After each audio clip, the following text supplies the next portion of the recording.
I'm going to try and make this video really quick, basically for time. A vise isn't required, but it's very, very handy, so I'd strongly suggest doing it. I'm going to start off with some rubber jaws and my ghetto vise. You guys need to buy some more Range Panda products so I can afford a nice orange vise. Basically, I have a Infinity 2011 slide. Most 2011 slides, the breech face is a part of the slide, and you have a long traditional extractor. With the Infinity, its breech face is replaceable, and we have what's called a pivoting extractor.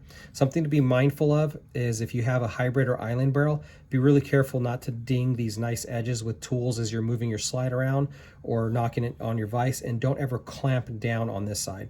And most importantly, don't ever overly clamp. This is just to hold this. This does not provide any kind of work for you. The tools I'm going to use for this step is a fine point torch. That's important. Don't use an open blast type torch. Use a fine point and a 1/8 Allen. Definitely buy a quality Allen wrench. Don't buy something from Harbor Freight for something like this, because if you round this off, you're going to have a rough day. I prefer shorter ones because I feel like I can feel the bolt and the leverage a lot better than a longer one.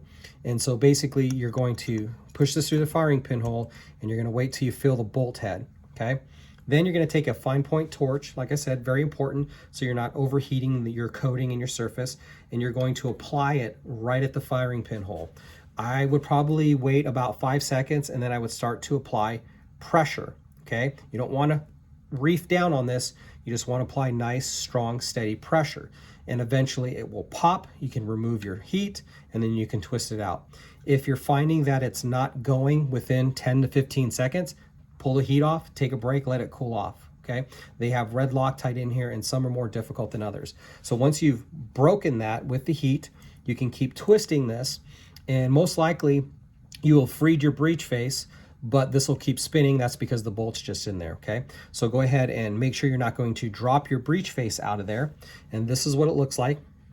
It's a nice, tiny, small unit. It consists of 4 parts: the breech face, the retaining pin, the pivoting extractor, and then the spring. And we'll talk about taking or disassembling this next. So the breech face sits right here, and you can see the threads from the bolt as it's pushed through. It just basically takes up this space and just pops out. Like I said, make sure you don't drop that. And if you want to get that bolt out, which you're going to need to because you're going to want to clean it, you can just stick something through here and it'll fall out the back of the firing pinhole. I've replaced my jaws with these harder plastic ones with a flat surface, and this is just to kind of help me out with this. There's a pin, as you can see, it's got a radius side on it. The pin is going to go out this way. So I'm going to turn it upside down with the small pinhole at the top, and then I'm going to use the vise to hold it. Be careful not to over squeeze it where it pops out. There's some nice ridges right here that will help keep it in place, okay? Like I said, just snug. I'm going to take my small fine punch, I'm going to put it there, and then I'm going to tap just a little bit. Once I feel it start going, I want to put my hand underneath so I can catch that pin. The roll punch will capture the spring and pivoting extractor so it won't fall out. Okay, so that's falling out. In fact, one thing I forgot to mention, and these are magnetic, so it's kind of nice. They can catch some of those parts or hold them for you. Okay, but that's the pin. So I'm going to release my extractor unit, and then I'm going to pull this out, but I want to be careful to catch that so it doesn't come flying off. And as you can see, we've got our spring and our unit in there. Okay, it's pretty self-explanatory which direction this goes. You can't put it in upside down, but this is brand new, so I'm going to go ahead and reinstall it back in. So I had it in this direction with the small hole to the top and a large hole to the bottom, but I'm going to do it in reverse for installation, obviously, because the larger side is up at the top now. So all I'm using the vise for at this point is to kind of hold and massage that extractor back in because it's spring loaded at this point. Okay, you'll learn a finesse for this if as you do these. Let's see here. Oh, let me get rid of that. So I'm going to keep the curved notch side to the top that matches this radius. I'm going to go ahead and put that in there. And it doesn't have to be perfect. As you tap it in, it's going to self-correct somewhat. And I'm going to use a soft Delrin block. And I'm going to put my hand here to make sure it doesn't come flying off. So I had to massage my vise just a little bit. And like I said, I'm going to start tapping. Probably need to massage this a little bit, so I'm going to loosen it, bring it back to the top there.